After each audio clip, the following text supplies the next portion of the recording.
Okay, alright. Update po tayo about sa hot den for today, guys. Ito na naman tayo, guys, ha. Noong isang araw po ay nagdiriwang si Catherine Bernardo ng kanyang birthday at kitang-kita naman natin nakasama niya po dyan si Alden Richard na kung saan po ay nilabandera talaga nila na magkasama talaga dyan at alam naman din natin na hindi maging masaya ang birthday ni Catherine kung wala si Alden Richard. Invited naman po talaga si Alden. Sa katunayan niya po, kasali po si Alden na nag-surprise sa birthday party ni Catherine Bernardo. Kasi yung mga sinasabi kasi ng mga iba na umiiwas daw si Alden kay Catherine dahil nga daw sa politiko. Pero hindi naman po umiiwas si Alden Richard. Kung sa katunayan niya po ay sobrang busy lang talaga ni Alden at hindi naman natin maipagkailayan kasi magkaiba naman po sila ng network. Ayon pa dito, guys, si Alden Richard po ay may pasabog ng birthday party ni Catherine Bernardo kasi nga may regalo ito kay Catherine Bernardo at may message din ito. Kaya nga po si Mami Min ay sobrang surprise kay Alden dahil hindi niya sukat akalain na kahit gaano kabisi si Alden ay nandun pa rin siya sa present ng birthday ni Catherine Bernardo. Of course, guys, alam naman din natin na si Alden Richard po ay hindi siya yung tao na basta-basta lamang na sumusuko sa lahat ng bagay. Ang sabi nga ni Alden mismo na kung isusukon na siya ni Catherine Bernardo, si Kat ba ay dun na lang siya susuko hanggat sasabihin ni Kat na tama na. Kaya nga po pala patuloy pa rin na nanliligaw si Alden Richard kay Catherine Bernardo. Dahil sa ganun po, guys, ay hindi pa naman sinasabi ni Kat na na tama na kaya din yan. Gusto pala ni Catherine, guys, ay dito sa ating legit na sources ay yung bang makilala nila ng lubusan ng isa't isa.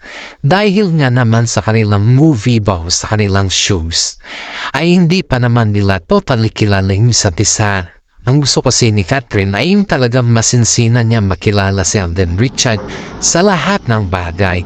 Yun po yung gusto ni Catherine Bernardo kay Alden Richard, guys. Kaya nga po sa dito is napakaswerte ni Alden Richard kay Catherine dahil hindi niya hinamantala yung panliligaw ni Alden. Kahit sa dami-dami na ng mga kapuntsaba ni Alden na talagang pino-force man na yung ligawan na siya. Kilala naman natin si Catherine Bernardo na napakabait, napakatalentado, napakahusay at higit sa lahat maunawain, mapagmahal ka nanak. Alam naman natin na lahat ng katangian ng mga lalaki ay nasa kay Catherine na. Kaya nga po, guys, ay yung gusto ko si Catherine, guys, yung makilala talaga ng lubusan yung magiging future niya. Kaya sinabi niya kay Alden na hindi nga naman sinabi na i-stop na ni Alden yung pandiligaw. Pero ang sabi niya, gusto pa daw niya makilala si Alden na yung topaling kilala ba. Hindi yung kilala lang na yung nag-grow lang sila sa isang movie and then yung pabuli-buli ng mga kaibigan at doon na sila nakikita. Ayaw daw ni Catherine ng ganon. Ang gusto daw niya yung talagang lahat makilala niya kay Alden Richard, which is tama naman yan, guys. Bilang isang girlfriend to be or bilang isang babae naman. Kung halimbawa ay ganun yung gagawin na mga iba sa'yo, tama naman siya na sa lugar naman yung pagsabi ni Catherine Bernardo kay Alden Richard.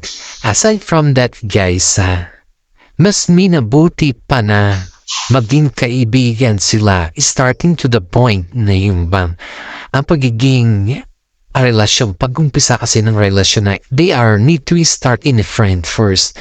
Para sa ganun, guys, is yung yung pagkilala nila sa isa't isa ay doon din nila makilala ng lubusan. Yung hindi nila alam what is does and don't or ano pa yung mga hidden character na nababalot pa nung sa maskara. Ganun kasi yung gusto ni Katrin Bernardo guys, yung may transparency.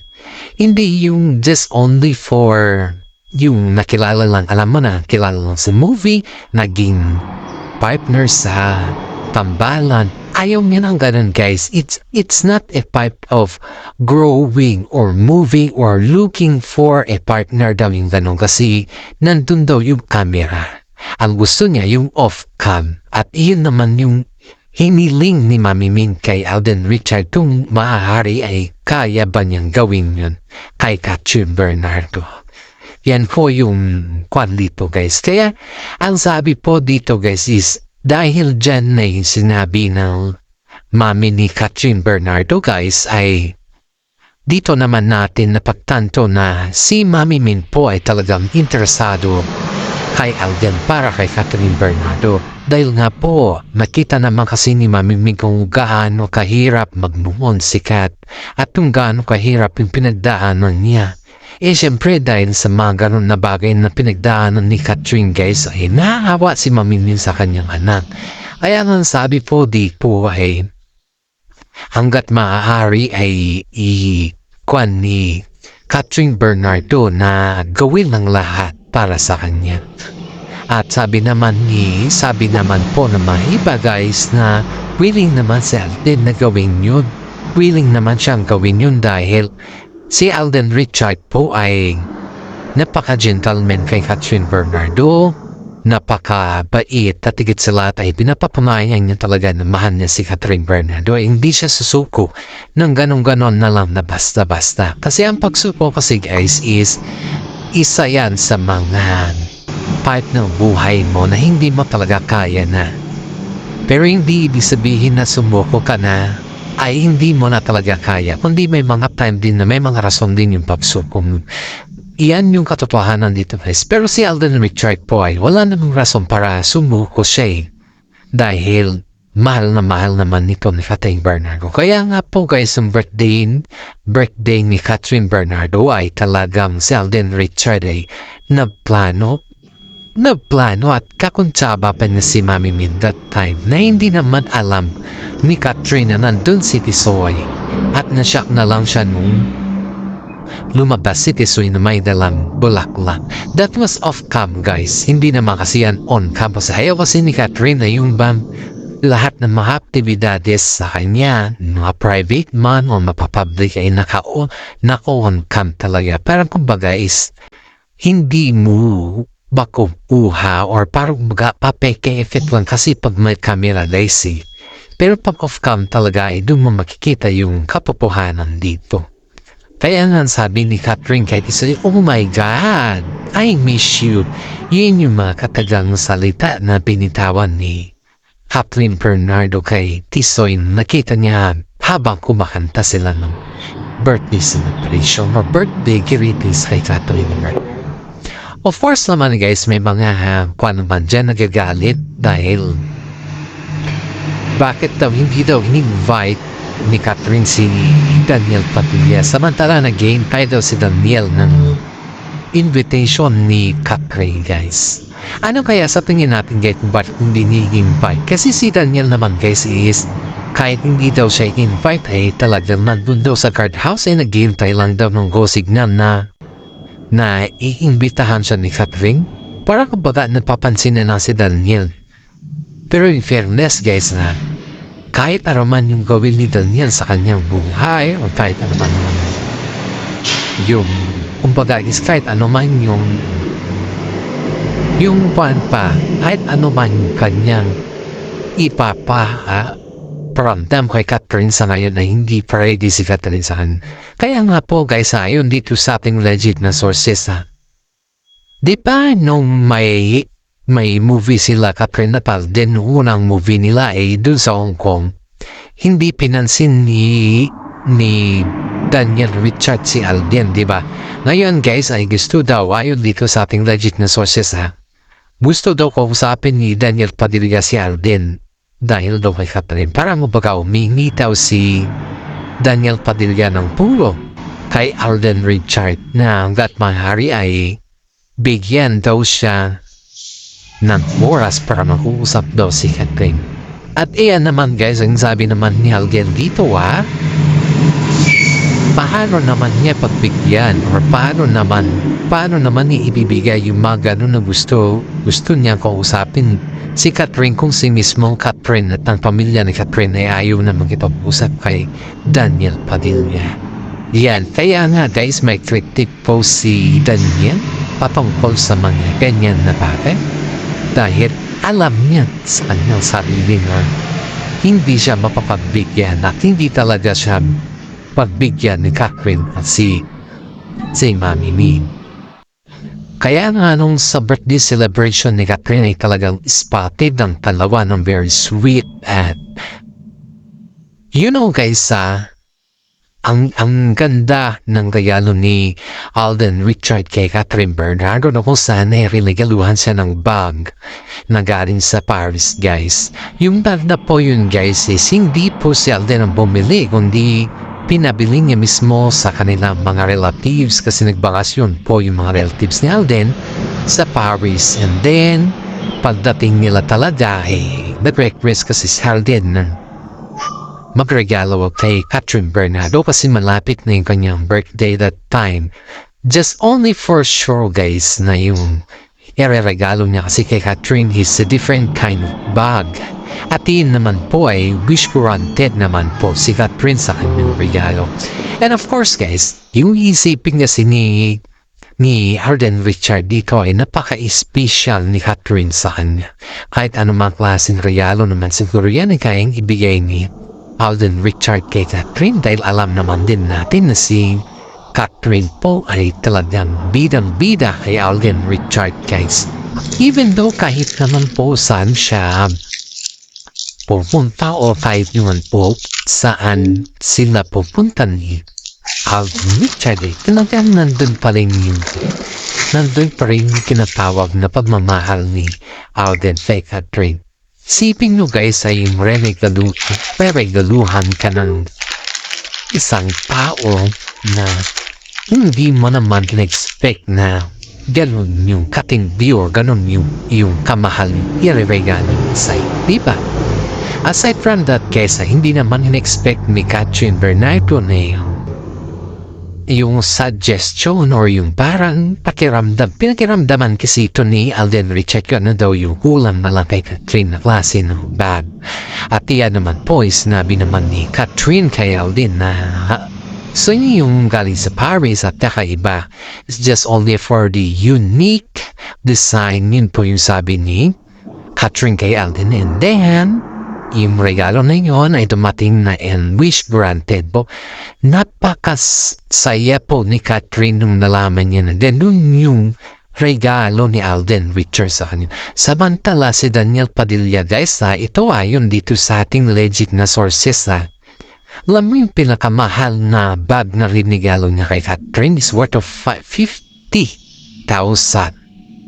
Alam mo kung ano yun? Hermes na.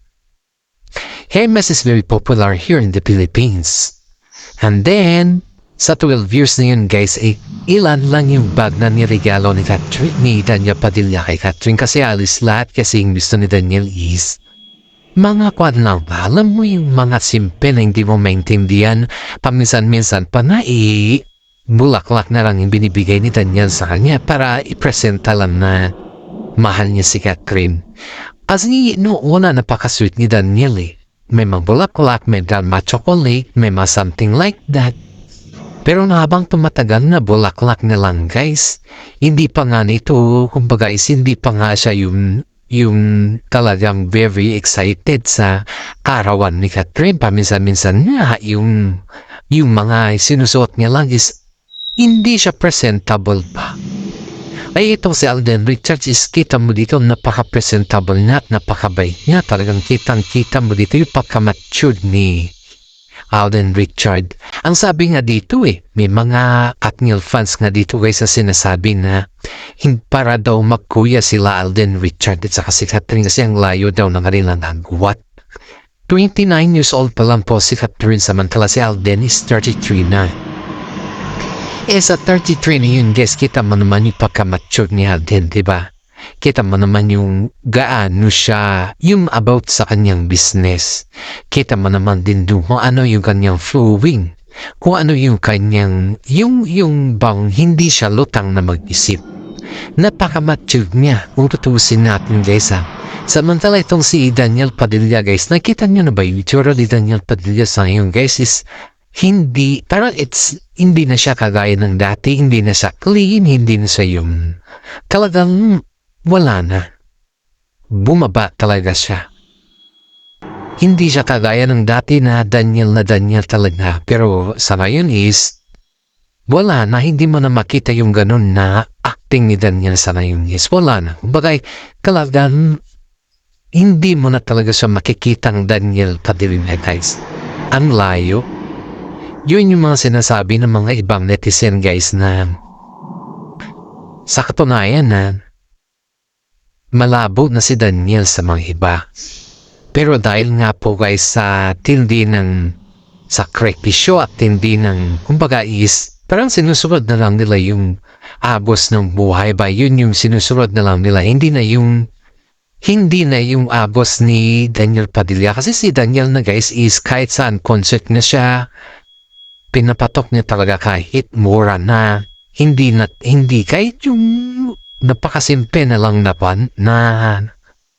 concert. In-invite siya, okay lang nagigyan, okay lang siya, doon lang naman siya. Hindi kagaya nun na sobrang tas. Antahin na sa sarili niya. Ayaw niya yung talent fee na maliit. Gusto niya yung talent fee na malaki. Kasi nga, Daniel Padilla siya. Yung kasi yung parang pinoproclaim niya noon, guys. Samantala itong si Alden Richard naman ay kahit maliit man yan or malaki, kitang-kita mo talaga dun yung pan, guys, yung sinasabi na napaka responsible ni Alden Richard at hindi siya namimin. You know guys, sa Coca-Cola, diba si Catherine Bernardo at saka si Alden Richard, si Daniel Padilla yun noon. Pero dahil nga ayaw na ni Catherine na makasama si Daniel Padilla, kaya umiwas na lang si Daniel at hindi na siya nakipag-contract dun sa endorsement niya. Nagtama lang naman guys, kasi nasa kontrata nga ni Catherine Bernardo na ayaw niya maging katandem si Daniel Padilla muna kasi hindi niya kaya. Hindi niya kaya na makitrabaho kay DJ. At gusto niya talaga siyang iwasan. Pero ito guys, pinipilit talaga sila ng mga Katniel fans sa balikan si Catherine Bernardo dahil mag 2 years na daw na napariwara na si Daniel. Hindi naman kasalanan ni Catherine yung guys kung napariwara si Daniel dahil ang dami naman naliling kay Daniel Padilla habang wala naman sila ni Catherine, di ba? Kaya nga guys parang pinapadikdik ng mga fans ng Katniel na kasalanan ni Alden Richard. Hindi naman kasalanan ni Alden Richard yung kumbaga kasalanan ni Daniel Padilla yun. Ang malas na kasi ni Daniel kasi ang pakiramdam niya, hindi babalikan pa rin siya ni Catherine. Pero hindi niya alam na si Catherine ay, kumbaga, is na-lost hope na sa kanya. Ang ibig kasing kwan ni Daniel guys is akala niya kasi kahit anong gagawin niya o kahit anong gagawin niya kababalagan, nandun pa rin si Catherine sa kanya. Balikan at balikan pa rin siya ni Catherine. Hindi niya alam na si Catherine ay, kumbaga, ay matindi na yung nararamdaman niya kay Daniel. Talagang bitaw na siya. Iniisip lang kasi ni Catherine yung tambalan nila at yung trabaho. Matagal na pa rin guys ang gustong bumitaw ni Catherine pero hindi lang nila alam kung paano itataon kasi nga ang daming nagmamahal sa kanila na fans at ang trabaho pa naman nila ay napakaganda. Kaya nga pumupok na talagang balita kay OGDS, dun lang sila umamin talaga guys. Dun lang sila umamin. Di nga nila alam kung paano nila sasabihin, pati nga management kung paano nila sasabihin. Di nila alam. Pero ang katunayan guys na Kung wala si Ogie Diaz, ay wala tayong nalaman. Kahit pasalamat tayo kay Ogie. Kahit binabas sila ng Daniel fans noon, kahit binabas sila, kita mo naman kung anong ebidensya meron na ngayon, di ba? Totoo. Kaya nga, pasalamat tayo sa mga senior citizen dyan, guys. At sa mga viewers natin na nakakakwan. Alam naman din natin na kayo na yung pinaka the best sa atin. Huwag naman kayong mag-skip guys sa Islam. Isang malaking tulong na din po yan para sa akin. Maraming salamat. At God bless po sa atin at po. Ifa kayo sa lahat ng ating kwan. Salamat at God bless.